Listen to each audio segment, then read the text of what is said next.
Gladys Wanga didn't just remove her deputy, she politically guillotined him.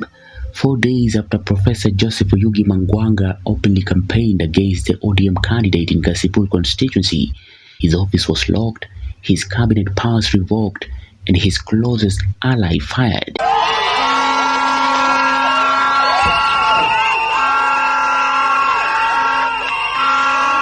A partnership once celebrated by Raila Odinga now lies in political shambles. Homa Bay isn't witnessing a disagreement, it is witnessing a succession war. Tunaweza kutofautiana kwa mawazo.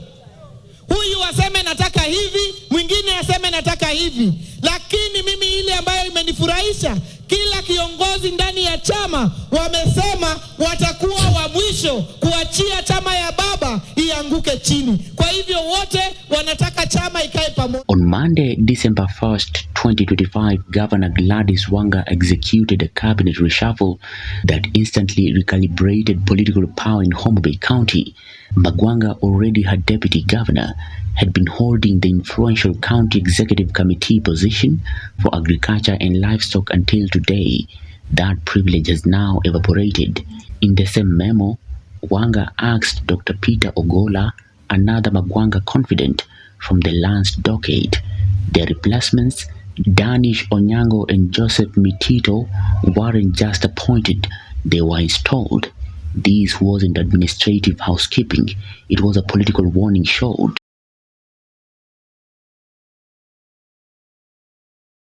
The fuse was lit in Kasipul constituency. Instead of supporting ODM's Boyd Were, Magwanga rebelled, publicly backing independent candidate Philip Aroko. In ODM terms, that is not a slip-up, that is treason. Magwanga insisted ODM's nomination was flawed. Wanga saw something else, a declaration of independence, not from the ballot, but from her authority. Then came her November 28 battle speech, delivered with surgical precision. Quote, "If you cannot work with this administration, resign." End of quote. Homa Bay. Kagwalo ngato ni mondo tiye sirikal ma Homa Bay. Nyako tigira tire sirikand no. To chieng mo winyo ni sirikal no rach moko nyal tiye. To gwetao. To weyo. To nyakanyale machielo timore nade. Bede. Kastai makora dwa pidho. Kora wuotho go e kore ka. Ngama kudwa ti chinge. Ngama dwa tiyo ne jopiny ndani. Ngama dwa pesa mi wuotho go mikao yandea inje. Everyone heard the message. Magwanga felt the target. Magwanga fired back on paper. In a blistering protest later, he accused Wanga of locking him and staff out of county offices, abusing power, undermining democratic processes. His exact words stung like acid. This is an intolerable attack on our democratic institutions. He painted Wanga's actions not as discipline, but as political persecution. In Kenyan politics, paperwork is not stationary, it is a weapon. There's nobody who is saying broad-based government must only be ODM and UDA. Anybody willing to support the government is part of the broad-based government. There are many people in that government who are not members of UDA and they are not members of ODM. And Aroko has decided that he will support the president. And he has more people than that boy Boyd and more people than even Gladys Wanga himself has. Homa Bay isn't just another county. It is ODM's moral fortress, Raila's political cathedral. For Wanga, losing control here ahead of 2027 would be equivalent to her political obituary. The Wanga-Magwanga ticket, handcrafted by Raila himself in 2022, is now a relic. Observers argue Wanga is consolidating power. ODM loyalty is non-negotiable. The deputy is disposable.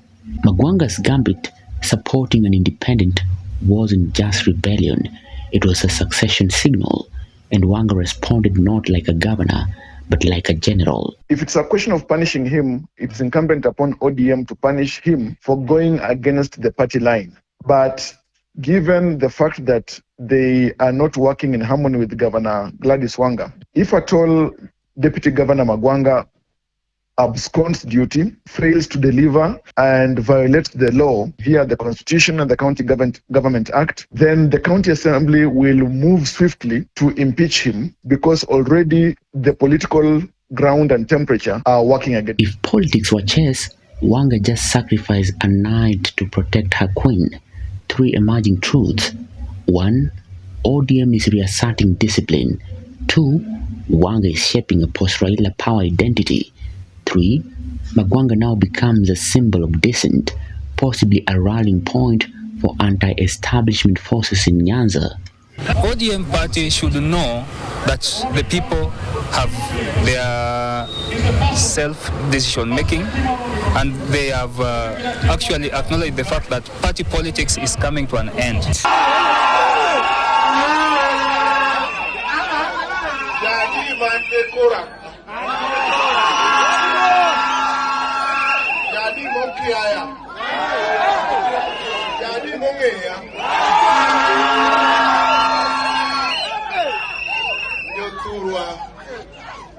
Kasipul anasetiyo igini apar mana we kama ne entiere to kana we an ngama noriemba ne ongi ngama no yomba bote mangowa to na wacho ni an wa beda dala awe jogi o campaign Aroko tema ngoa ani kendo jogi ne ni e pat ne gi wacho ODM opane mane gi wacho to kaeto kanyocha gi neno ka nitiere thuol moro e iye kanyo taroko wuok to Newton otimo ang'owa odong' kaeto thuondni okare gi Newton motimo ang'owa mohinyo kaeto kosekarego kaeto giwacho ni gikawo nyathi mabugno gimiyo party ticket to chomo biro go. In Homa Bay, the battlefield is drawn. The trenches are political. The bullets are loyalties. The dust hasn't settled. It is still rising. One question now defines Homa Bay County. Did Wanga secure her legacy or begin her downfall? Is Magwanga out of government or just out of patience? Stay locked. This is not the end. It is the opening ceremony. For Maisha TV, I'm William Juma.